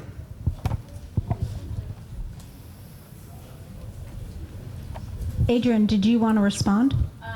Harriet had a question, so I was... Okay. Okay. Hi everyone, my name is Nina. I will introduce myself. I'm a sustainable fashion designer, and I know Mayor, one of her missions is to make Somerville a more carbon neutral city. So I just want to ask, does anyone here thrift or is an avid thrifter? Just 1, 2, 3. Okay, a few people in here. So I just want to explain, thrifting is very, very important. It's actually one of the easiest ways to recycle.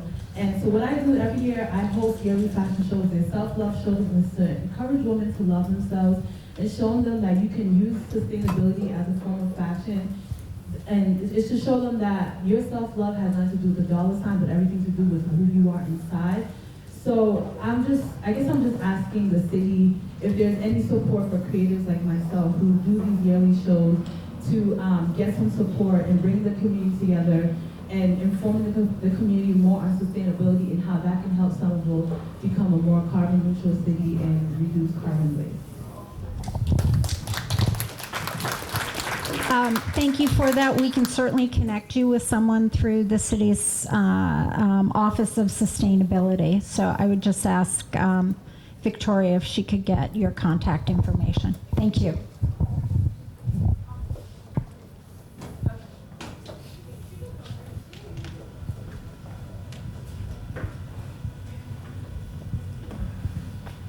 Mine is short and brief. I'm Harriet again from Ward 6. And I just want to point out that we have a remarkable position for persons with disabilities. And Adrian is our great coordinator of ADA. But be sure to, if you know anyone in your family, I mean, actually, I just have to say disability is a non-discriminatory club. We all get this sometimes. Anyway, I just want to encourage anyone who has a family member who's disabled or themselves are disabled to look into the stuff that we do, because we're there to be supportive and work on the things that we need to make better adaptive, and this city is very receptive, so just come on down. Look us up on the web, or call Adrian, or give you my number. Thank you.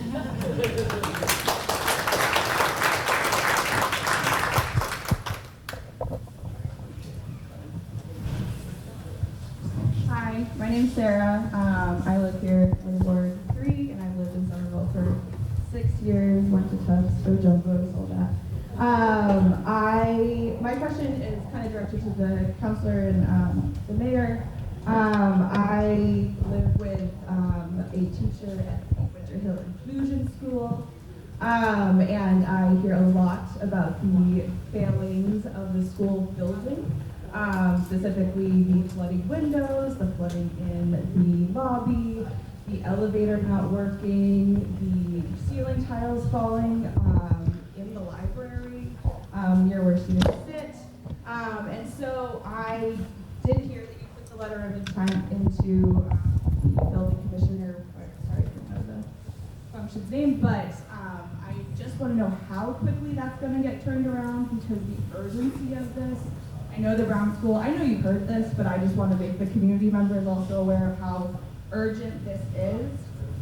I want to know how quickly that's going to happen, that we're going to hear back from them. And then also I want to know more about the relocation plan for one of these schools would either need to be ideally probably torn down. So yeah, that's my question. So great, thanks for the question. Yes, we have aging infrastructure.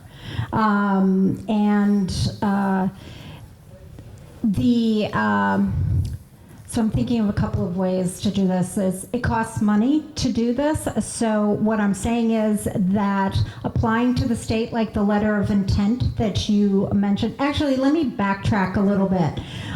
In terms of some of the things that you mentioned about the school, and the problems that it's having, our commissioner, our DPW department has been working on those issues. As of September 1, when school started last year, they ticked through all the list. As there are other things that happen, like that falling ceiling tile, I believe happened like a year and a half ago, those kinds of things have been repaired. So now let's pivot over to our aging infrastructure. It is aging. The investments and the priorities of the city have been in our youth. As you look around, at least over the last 30 years that I've been here in Somerville, I think there's 7 or 8 schools that have been rebuilt, so we've been slowly ticking through that. There is an opportunity to get money. There's a tool from the state that they have a process, and they say they'll pay up to 80% of the construction or renovation costs for the school building. So we put in a letter of intent for these 2 older school buildings. The process is we're waiting to get back the enrollment study, or I should say we just about got it. So we have to do certain things for the state. So the enrollment study says that in the next 10 years, they anticipate that there are going to be less students in our Somerville public schools. So the question then is, how do we use our spaces, or what kind of spaces do we need to design for our future population of students? The student population might be going down, but it appears that some of our special ed students are tending to go up, so they might require different classrooms. So you're asking what's happening is we're collecting all that data. We're in the data collection ends and the plans, and we're required to do that when we're asking the state for money. And we are going to go on that pathway to ask the state for money, which is the Massachusetts Building MSBA. Thank you, School Building Authority. Why? Because if let me just throw out a number. If they say it costs $80 million or $100 million to build a new school, it is prudent fiscal policy to apply for, what is it, 50 million, 60 million, that our residents don't have to pay or contribute to. So that is the process. It will take a number of years. You were talking about flex space. We have no flex space. All the investments in new buildings have been in our schools. The last city building that has been built was in 1950, and that was over in DPW. We have aging infrastructure. We are not undifferent than other communities. So, as I said in my presentation, we're going to plan on how to do that. And we have to do it in a multitude of areas. If you, we've increased our staff, as the numbers have shown. We've gone from 185 million 10 years ago in budget to 307 million now. We've gone from 24 departments to over 60 departments. Our Office of Strategic Planning and Community Development has gone from about 35 staff 10 years ago to upwards of 80 staff. We need to be able to house these people. So I'm sharing a lot of data and a lot of information. I just want you to know is that we have to plan all of it. Schools are the priority. That's why I invested 10%. That's historic. It's never been done in the city of Somerville to invest 10% into the school budget, and it didn't exist in the state. I would say other communities were laying off. So we'll continue to invest. We will keep you updated on the timeline on as we move past this. And yes, there will be plans on what to do when we come to that point, when we understand, is it one building, is it two planning? I mean, I would say the school committee has been talking and for a while now, do you want a middle school instead of K through 8 schools? So there's still a little bit of planning and discussion that has to happen to determine what the building is. And yeah, construction for this took, is it 3 years? I mean, we had the pandemic, so maybe it would be a two-year process. So we'll try to make sure that the maintenance and the buildings that our students are in are as best as they can, and we will make sure of that. And we'll also be planning on where we should be in 3 years and in 5 years and in 10 years based on our enrollment study. So I don't know, Councillor Ewan-Campen, if you want to add anything? What I would add, first of all, while your roommates, thank you for being a teacher in Somerville. You know, we talked about a lot of different city departments. The teachers here are just absolute heroes. So thank you. You know, I 1000% agree with everything you're saying. This is something that the entire school committee, city council, and mayor's office is like full throttle. We know how bad it is in those buildings in particular, and you have our full support.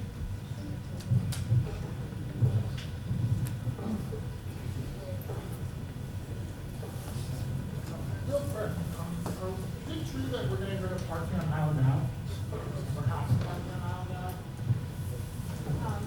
I think I'm going to have to wait a second. Brad? Getting rid of half the parking on Island now. I heard a rumor about that. In the long term, that is a likely scenario. Sometime in the next 10 years, preserve one side, and the other side is dedicated to better green infrastructure, safer streets. That is not an active project right now. There's no active design. And when that active design process begins, we will engage the public and have some of those conversations. But that will be the starting point as an assumption. Yes? How are you going to connect with the property owners along that corridor to buy the property? Great question. So if folks couldn't hear, when the city does street reconstruction projects, Highland Avenue specifically, how do we make sure that residents, business owners, and other property owners are aware?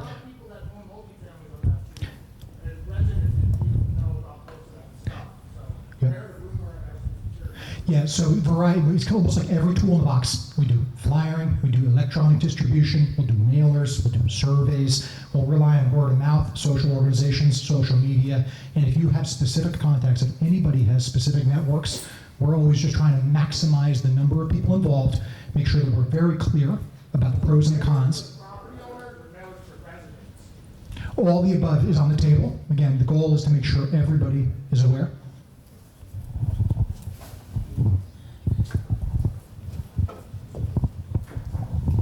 Hi, my name is Arthur Isaac. I've lived in Somerville for over 20 years. Retired college teacher, cancer researcher. I live in a house that does not have a driveway. And we have also decided to street parking. Sorry for complaining about this, but it's an issue I've dealt with for many years, obviously, and it's gotten worse as I get older. I just came back from Queens, New York, and there is no alternate side of the street parking, and yet they still clean their streets. I just wish there was a solution for people like in my situation when you come home and you can't find parking on the right side of the street, and maybe there could be a spot that the city has, a parking lot that someone could pay, park there overnight or something like that. I know it's probably not a popular problem, but it's something I've dealt with for a very long time. It's gotten worse for me. So if you have any thoughts on that? So thank you. You said you can't find parking when they do the street cleaning, and that sometimes, and that in Queens, you're saying that how do they clean the streets? I see them cleaning the streets, but the streets are, especially the side streets, they're all filled with cars. They actually do have all that side streets in New York City. And maybe in Manhattan. In Queens, I'm from Queens. Yeah. I'm from Brooklyn. Yeah, they do. Where my sister lives, where I stay.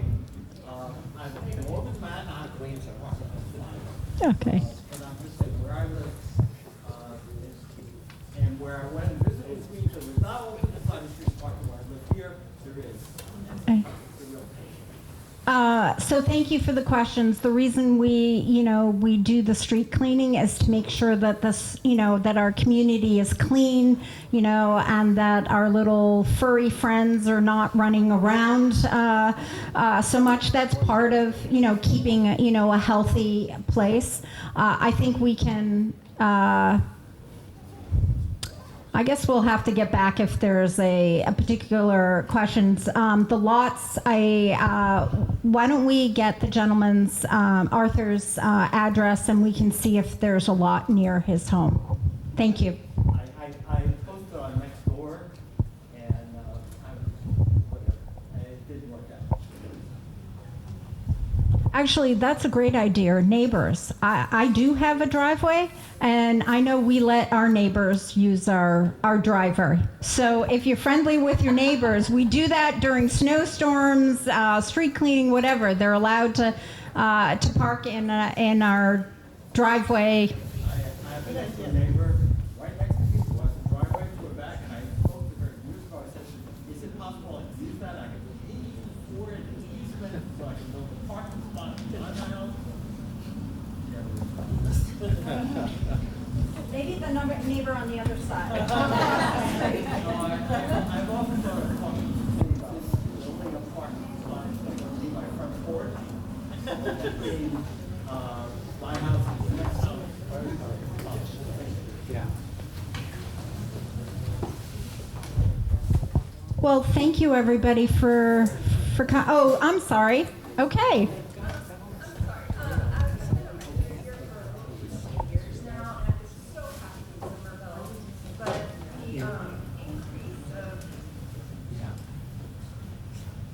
The increase in rents for people and businesses is horrible. And I cannot tell you how bored I am in Somerville now. There's no time for experimentation.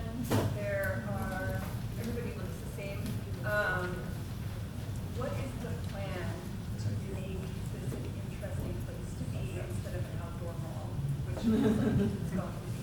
And I know this isn't all of your decisions, but it's really frustrating to be here now, and it's so sad. So your question is about the diversity of the city, or also?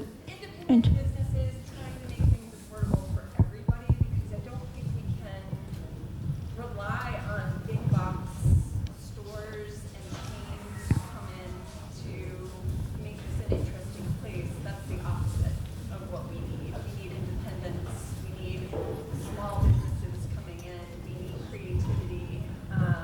We need to have the feeling that we had 20 years ago in order to make this a place of culture, a place for the people who live here now, not people who could live here and can afford to live here in 5 years.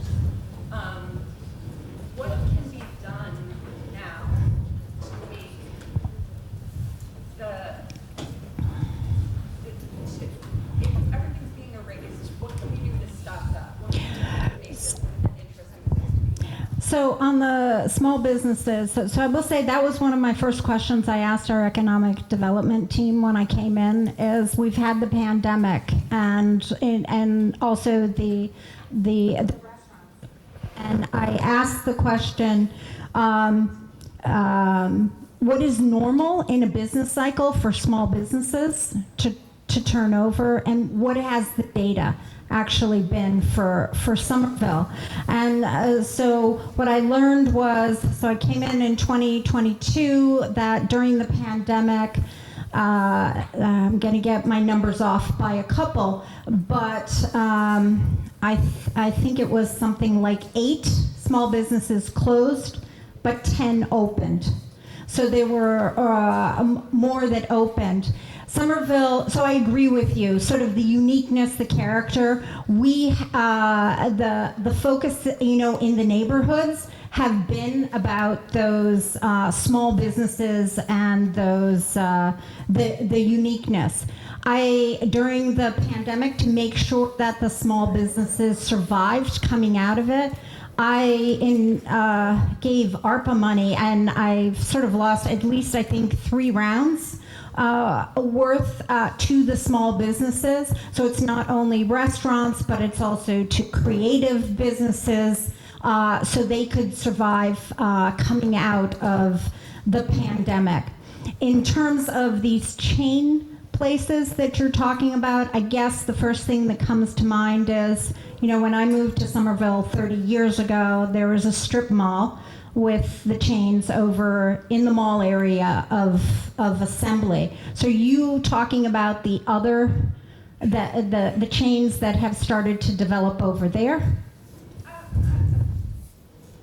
can afford Union Square anymore? I mean, I know this is a Ward 3 thing, but this is going to happen in Union Square too. Like, there are there are very rich people who are able to have businesses, who have successful businesses elsewhere, who are going to come in, and what can we do to have an independent DIY business start? So I would ask, is anybody here from Economic Development? There were some staff here. Okay, so can you connect? Oh, I'm sorry, Jen's right there. She can connect you with everybody, tell you everything that we've worked on. Actually, why don't, can we pass the microphone over to Jen so she can just respond and everybody can hear it? Victoria's coming to you.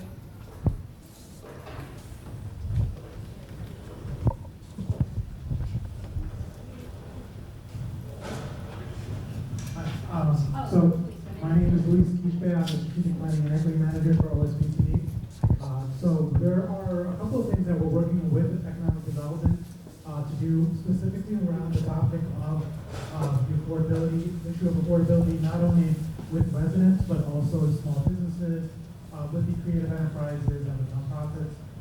So we're really looking to dive into that topic, and we're actually putting out a call for volunteers to participate in a task force specifically around that subject matter, where we're looking to center voices of people who are closest to that structure, and we want to make sure that we're addressing the root causes of those issues. And so we have that task force that's setting up right now to continue the work of residential displacement and affordability issues as well, to continue the issue of small businesses getting displaced and having them be able to not only prevent displacement of current small businesses, residents, creative enterprises, and nonprofits, but also attracting people who were previously displaced back to Somerville, and trying to get at that root issue that you're referring to of having a place that has the total fabric of the community considered as opposed to what the current makeup of our demographics are. So yeah, that's something that we're definitely working on. And I would encourage you to take a look at our website. There is a announcement that was just posted recently for a call for volunteers for that task force, and I encourage you to apply and work with us and work towards those causes. Thank you, Luis. I'm sorry, my glasses aren't working. I didn't see you there. I believe that we should use every tool possible. We've used lots of tools that we were able to establish here in the city of Somerville, and we're using, so it's like inclusionary zoning, it's linkage fees, and so forth. And then there's pressure that we need to put on the state, whether it's rent stabilization, whether it's the real estate transfer fee. So we did everything that we could possibly do locally, and every tool, putting also pressure on the state. And when I came in, thank you, Luis, I said, in 2015, we had a task force when I was on the city council that focused on the sustainable neighborhoods tools that are there: inclusionary zoning, opening an office of housing stability, creating a community land trust, and more. So we ticked through all of those things, and so when I came on last year, I was like, so we need to check back. It's 2020, it's 2022. That was done 7 years ago. What more can we do? So Luis, rightly so, said, let's look at it from the displacement lens for renters, for small businesses, and for artists. So I hope that you can join us in adding your voice to some solutions. Thank you. Mayor, it's just past 8:30, so we have one final question here. Hi. Good evening, Madam Mayor. My name is Jim Cassidy. I am president of Avon Street. I consider it to be kind of ground zero of this separation mess.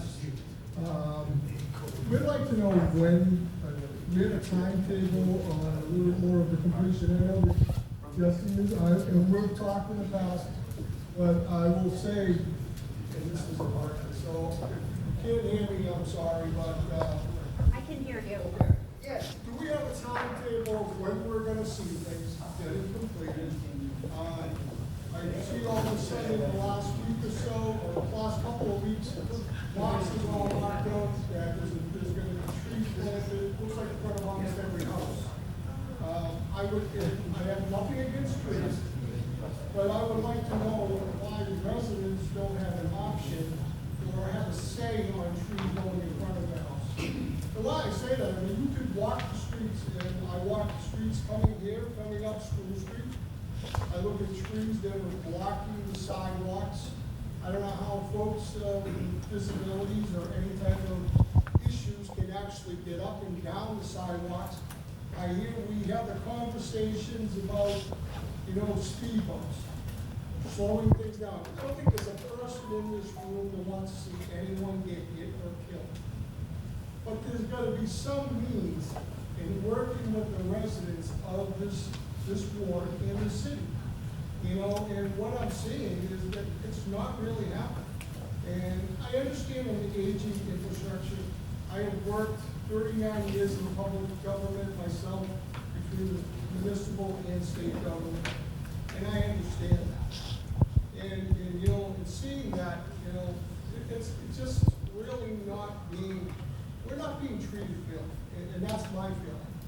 And I would just like to see you and other city leaders come visit us in Ward 3. As the chief and the captain were talking about policing, where they park their cruisers and they get out and they walk the streets and they have people doing that, we want to see our elected officials doing that. You know, that's where we're going with that.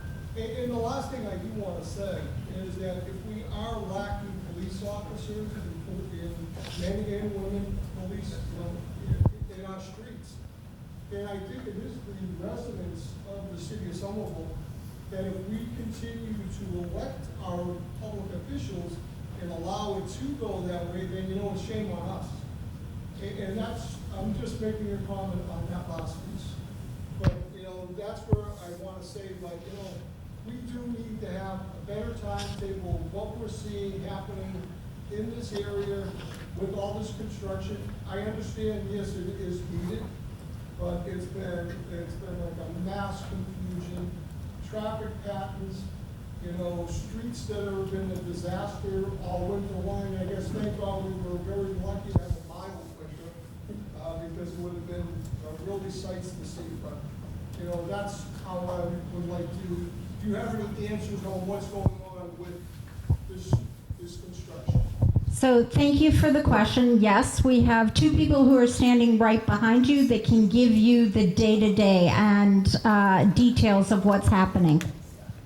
Can you pass over the microphone? Thank you.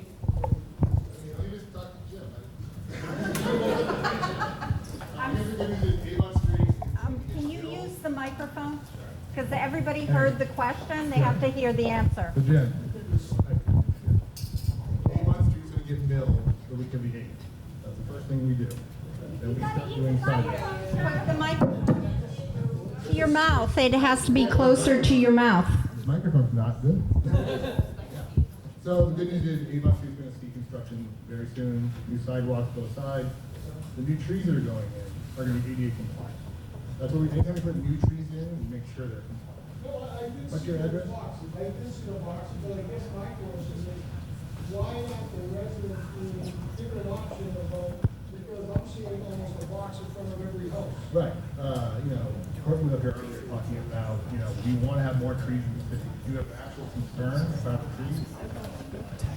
Figure it out. All I'm saying is you're gonna try to, that's how it got. I mean, you must be.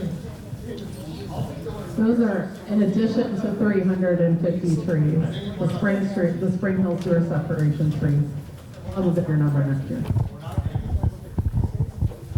So thank you everybody for coming. Really appreciate your time.